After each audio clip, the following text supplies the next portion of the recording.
Hello, আসসালামু আলাইকুম ওরহমতুল্লাহি ওবারাকাতু। কাওয়াকাদের স্যার, এতদিন পর মনে পড়লো আমারে না? হারুন যে কতটা আপন ছিল আপনাদের এখন বুঝতে পারতেছি। আপনারা শুধু নিজেরটাই বাঁচালেন, আমাদেরটা না। আরে হ্যালো হারুন, তোমার তো খোঁজ খবরই পাচ্ছি না। তোমার দ্বারা যতগুলো কুকর্ম করাইছি দাদা রে দাদা, কি আর বলবো। আর মাথাটা নষ্ট করাইস না। এখন বাংলাদেশের কই আছিস বাবা তুই? তোরে অনেক মিস করতাছি। ওবায়দুল কাক্কু, আমি বাংলাদেশের কই আছি এটা আপনারে বলবো না। আপনারা তো আমাদেরই পিছন মেরে চলে গেছেন।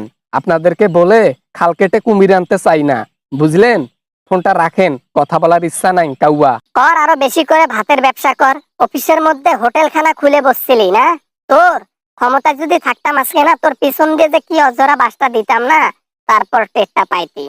ও বেটাই নাকি হোটেল বানাইছে অফিসের মধ্যে। যে অফিস আপনি হোটেল বলতেছেন, সেই হোটেলের মধ্যে আপনিও কয়েকবার এসে খেয়েছেন, তখন তো সমস্যা হয় নাই। এখন আমার দোষ দিয়ে পার পেয়ে যাবেন মনে করছেন? কখনোই না। আপনারাও যে দোষী, এটা আপনাদের মানতে হবে।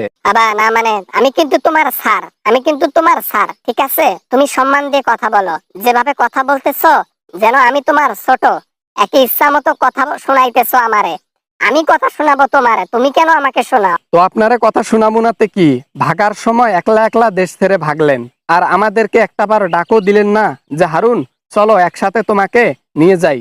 আমরা তো দেশ ছেড়ে পালাইতেছি, তুমিও চলো, বলছেন একবারও? আমাদের নিজের জীবন ধরে পারি না, আবার তোমাকে ডেকে কি বিপদ কুড়িয়ে নেব নাকি? জঞ্জাল কুড়ার দরকার আছে? ছোট মোটো যেগুলা ব্যক্তি, ওদেরকে কুড়ার দরকার নাই তো। সিকি পয়সা ওগুলা দেশেই পড়ে থাক, ওগুলার প্রয়োজন নাই। কি মনে করছেন পার পেয়ে যাবেন? আমি তো বাংলাদেশের মধ্যে আছি, জানি না কতদিন পালিয়ে বাঁচবো। তবে যেই দিনে আমি ধরা খাই না কেন, আপনাদের বিষয়ে যত তথ্য জানি সবগুলো ফ্লাশ করে দেব। আপনাদের পিছনে আক্যওয়ালা বাজ দেব আমি। ঠিক বলছিস, এইটার জন্য তোকে আমি ফোন করছি। এইটারই ভয় পাচ্ছিলাম।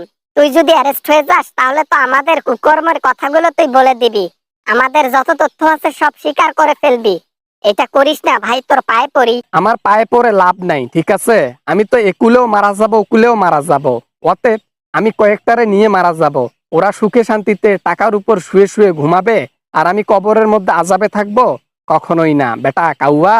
ভাই হারুন, দেখ ভাই, আমাদের ভুল হয়েছে। এখন আমরা সময় পাই নাই, এজন্য একলা একলা দেশ ছেড়ে ভাগতে বাধ্য হয়েছি। দেখছিলি তুই কি পজিশন? জনগণ যেভাবে দাঁড়াইছিল তাতে মনে হয় পিষে ফেলতো সামনে পাইলে। এই জন্য তাড়াহুড়ো করে ভাগছি, কাউকে বলার সময় পাই নাই। টাকা নেওয়ার বেলায় সমান ভাগ করেছেন, আর দোষের বেলায় আমার উপর ঠেলে দিচ্ছেন। হ্যাঁ, আমি ধরা খাইলে কি মনে করছেন আমি একলাই শাস্তি পাবো? কখনোই না। দুই সাইডটারে না নিয়ে শাস্তি ভোগ করবো এমনটা হয়? হাসিনারও পিছনে বাজ দেব, কাউয়া কাদেরেরও পিছনে বাজ দেব। বোঝো নাই? খালি ধরাটা খাই, তারপর সবগুলোর মুখোশ খুলে দেব। যত কিছু করেছো কুকর্ম, সবকিছু এক প্রকাশ করে দেব। ভাই, তোকে আনার মতো সিচুয়েশনে থাকলে তাহলে কিন্তু তোকে আনতাম, বুঝলি? তুই এই যে এরকম করে বাড়াবাড়ি করিস না, নাহলে কিন্তু এই যে বাংলাদেশের মধ্যে গুন্ডা ভাড়া করে তোকে গুম করে দেব বলে দিলাম।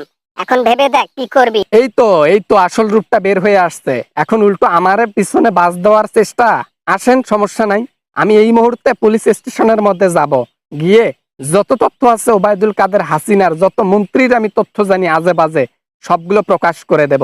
বেটা আমাকে হুমকি দেশ? হ্যাঁ কাউবা কাদের। বাবা না মানে, বাবা বাবা যাইস না যাইস না ভাই, তোর পায়ে পড়ি, তোর পায়ে পড়ি ভাই। আমি চেষ্টা করব তোকে এই দেশে আনার জন্য। আমি যেখানে আছি বর্তমান, আমি দুবাইয়ে আছি, কাউকে বলিস না আবার, ঠিক আছে? আমি চেষ্টা করতেছি তোকে এই দেশে আনার জন্য, বুঝলি? যা করবেন তাড়াতাড়ি করেন। বাংলাদেশ পুলিশ কিন্তু আমাকে তালাশ করতেছে। আমারে খুঁজে পাইলে কিন্তু আমার অবস্থা খারাপ করে দেবে রিমান্ডে নিয়ে। আমি যত নিরপরাধ মানুষকে মেরেছি না, তাতে আমার যে শাস্তি হবে, আমি মনে হয় নিকাশ ফেলারও সময় পাবো না। এই জন্য যা করবেন জলদি করবেন।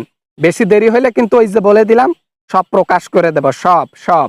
রাখলাম ফোনটা। Hello Harun, hello hello hello Harun, এ হারুন, কাউকে বলিস না ভাই, কাউকে বলিস না। দুবাইয়ে আনার ব্যবস্থা করতেছি তোরে। হ্যালো হারুন, কি সর্বনাশটা হলো রে! এই জন্য খারাপ কাজের কথা কাউকে বলতে নেই। এই যে এখন রিস্কে পড়ে গেলাম। কিছু বলার আগে একটা কথা বলতে চাই, পরিবেশটা কিরকম সুন্দর না? এরকম পরিবেশে ভিডিও বানাই, খুবই ভালো লাগে। তো যাই হোক, মেন পয়েন্টে আসি। ভিডিও ভালো লাগলে লাইক করবেন, আর চ্যানেলে নতুন হয়ে থাকলে অবশ্যই চ্যানেলটি সাবস্ক্রাইব করবেন। আর এরকম ভিডিও নিয়ে আমি সবসময় আমার চ্যানেলে হাজির হয়ে থাকি আপনাদের জন্য, বিনোদন দেওয়ার জন্য। সো ভিডিও ভালো লাগলে লাইক করবেন, আর সাবস্ক্রাইব করতে ভুলবেন না। দেখা হবে এরকম ভিডিও নিয়ে আবারও আপনাদের সাথে। সবাই ভালো থাকবেন, সবাই সুস্থ থাকবেন।